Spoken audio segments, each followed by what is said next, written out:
എല്ലാവർക്കും white zone ഫുട്ബോളിന്റെ മറ്റൊരു വീഡിയോയിലേക്ക് സ്വാഗതം. ഈ വീഡിയോയിലൂടെ നമ്മൾ പറയാനായിട്ട് പോകുന്നത് ഒരു ബയൺ മ്യൂണിക്കിന്റെ ഇപ്പോഴത്തെ ഒരു ഫോമിനെ കുറിച്ചിട്ടാണ്. എല്ലാവർക്കും അറിയാം ബയൺ ഇപ്പൊ എങ്ങനെയാണ് കടന്നു പോയിക്കൊണ്ടിരിക്കുന്നത് എന്നുള്ളത്.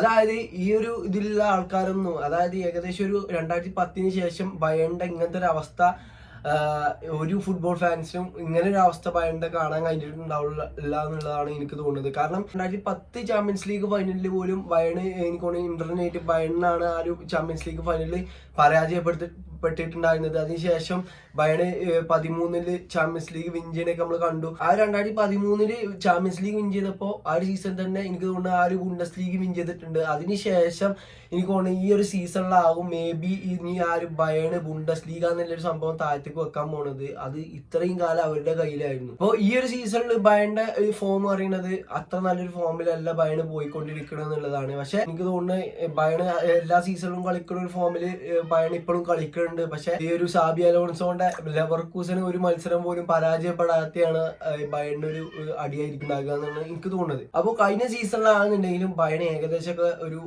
അഡ്ജസ്റ്റ് ചെയ്തുകൊണ്ടാണ് ആ ഒരു ലീഗ് നേടിയിട്ടുണ്ടായിരുന്നത്. നമുക്കറിയാം കഴിഞ്ഞ സീസണിൽ ഡോർട്ട്മുണ്ടിന് എന്തോ ചക്കിക്കാണ് ആ ഒരു ബുണ്ടസ് ലീഗ ടൈറ്റിൽ മിസ്സാക്കിയിട്ടുണ്ടായിരുന്നത്. കാരണം അങ്ങനെ ലാസ്റ്റത്തെ ഇതിലൊക്കെ ഈ ഒരു ഇങ്ങോട്ട് ഏതൊരു ലാസ്റ്റത്തെ ഈ ഒരു ബയണും ഡോർട്ട്മുണ്ടും കളിച്ചപ്പോൾ എന്താ 3-4 ഗോളിനിട്ട് ഈ ഒരു ഡോർട്ട്മുണ്ട് ലീഡിൽ നിന്നിട്ട് പോലും പിന്നെ ബയണ ആ ഗോളൊക്കെ തിരിച്ചടിച്ച് കണ്ട് ഇതാക്കുന്ന കണ്ടു. കഴിഞ്ഞ സീസണിൽ ബയണ് ചാമ്പ്യൻ ആയിട്ടുണ്ടായിരുന്നത് വെറും ഗോൾ ഡിഫറൻസിന്റെ ബേസിൽ മാത്രമായിട്ടുണ്ടായിരുന്നു. അതായത് ഡോർട്ട്മുണ്ട് 71 പോയിന്റ്സ് വിൻ ചെയ്തിട്ടുണ്ടായിരുന്നു. അതുപോലെ തന്നെ ബയണും 71 പോയിന്റ്സ് വിൻ ചെയ്തിട്ടുണ്ടായിരുന്നു. ഗോൾ ഡിഫറൻസ് എനിക്കൊന്ന് ബയണിന് 54 ഗോൾ ഡിഫറൻസ് ഉണ്ട്.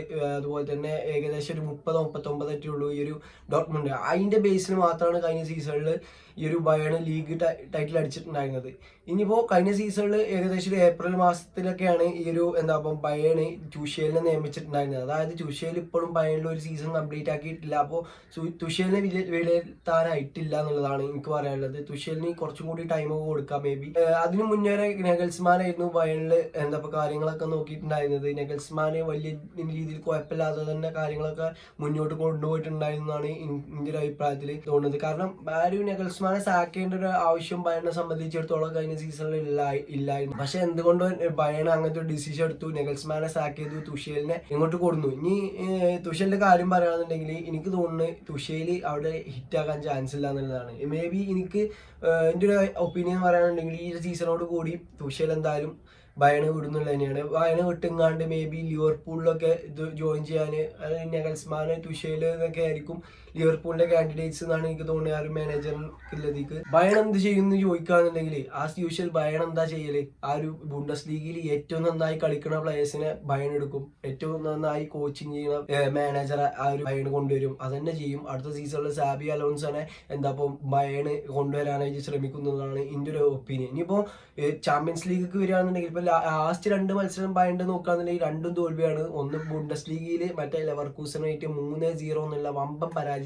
മറ്റൊന്നെന്ന് പറയുന്നത് ഈ ഒരു കഴിഞ്ഞ ദിവസം നടന്നിട്ടുണ്ടായിരുന്ന ലാസിയോനായിട്ടുള്ള ഒരു ചാമ്പ്യൻസ് ലീഗ് മത്സരമാണ്. ഈ ഒരു മത്സരത്തെ കുറിച്ച് പറയുമ്പോൾ ഏകദേശം 13 വർഷങ്ങൾക്ക് മുന്നെയാണ് ഒരു ചാമ്പ്യൻസ് ലീഗ് മത്സരത്തിൽ ഒരു ഇറ്റാലിയൻ ക്ലബിനെതിരെ ബയൺ പരാജയപ്പെട്ടിട്ടുണ്ടായിരുന്നത്. അതിനുശേഷം ഈ ഒരു 2024 ഈ ഒരു ബയൺ ഒരു ചാമ്പ്യൻസ് ലീഗിൽ ഇറ്റാലിയൻ ക്ലബിനോട് പരാജയപ്പെടുന്നത്. അതും ലാസിയോ എന്ന് പറയുന്ന റോമൻ ക്ലബിനോടാണ് ഈ ഒരു ഇത് പരാജയപ്പെട്ടിട്ടുണ്ടായിരുന്നത് ബയണ്. അതല്ലാതെ ബയണ് പറയാനുള്ള വേറെ റെക്കോർഡ് എന്ന് പറയുന്നത് ഏകദേശം 9 വർഷങ്ങൾക്ക് മുന്നെയാണ് 2 ഗെയിമുകളിൽ ബയൺ ഒരു ഗോൾ പോലും സ്കോർ ചെയ്യാതെ പോകുന്നത്. അതായത് ലെവർകൂസനോട് ഒരു ഗോൾ അടിച്ചിട്ടില്ല, ഈ ഒരു ലാസിയോനായിട്ട് ഒരു ഗോൾ അടിക്കാൻ ബയണ് സാധിച്ചില്ല. അങ്ങനെ മറ്റൊരു ഇതെന്ന് പറയുന്നത് ഈ ഒരു ചാമ്പ്യൻസ് ലീഗിന്റെ റൗണ്ട് ഓഫ് 16 ആദ്യ ലെഗ് കുറെ നാളുകൾക്ക് ശേഷമാണ്, ആ ഒരു ഇയർ കണക്കിന് ഞാൻ മറന്നുപോയി, കുറെ നാളുകൾക്ക് ശേഷമാണ് ഫസ്റ്റ് ലെഗ് പരാജയപ്പെടുന്നത് ബയണ്. അങ്ങനെ കുറെ ഇതുണ്ട് ബയണിനെ സംബന്ധിച്ചിടത്തോളം, കുറെ റെക്കോർഡുകൾ ഈ ഒരു സീസണോട് കൂടി ബ്രേക്ക് ആയിട്ടുണ്ട് എന്നുള്ളതാണ്. ഇനിയിപ്പോ ഒരു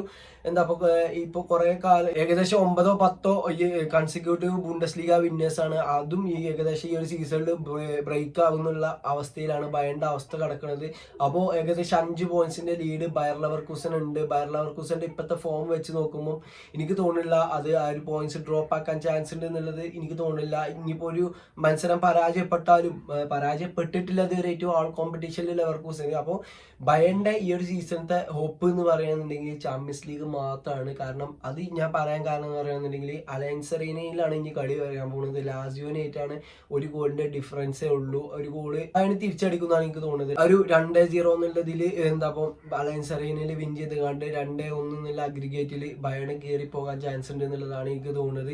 ഇനിയിപ്പോൾ ഇതിൽ മറ്റൊരു എടുത്ത് പറയേണ്ട പേര് പറയുകയാണെന്നുണ്ടെങ്കിൽ ഹാരി കെയ്നാണ്. ഹാരി കെയ്ൻ വന്നതിന് ശേഷമാണ് ബയണിന് ഈ ഒരു അവസ്ഥ വന്നതെന്ന് പറയുന്നവരോട് കഴിഞ്ഞ സീസൺ മുതലേ ബയണിന് പാറി തുടങ്ങിയിട്ടുണ്ട് എന്നുള്ളത് എൻ്റെ ഒരു ഒപ്പീനിയനിൽ എനിക്ക് മാത്രം തോന്നുന്നതെന്ന് അറിയില്ല. നിങ്ങൾക്ക് അങ്ങനെ തോന്നിയിട്ടുണ്ടെങ്കിൽ തീർച്ചയായിട്ടും കമൻറ്റ് ചെയ്യുക. അപ്പോൾ ഇന്നത്തെ വീഡിയോ എത്തിയുള്ളൂ. ഈ ഒരു വീഡിയോ നിങ്ങൾക്ക് ഇഷ്ടപ്പെടുകയാണെന്നുണ്ടെങ്കിൽ തീർച്ചയായിട്ടും കൂടെ നിൽക്കുക. ഓക്കെ.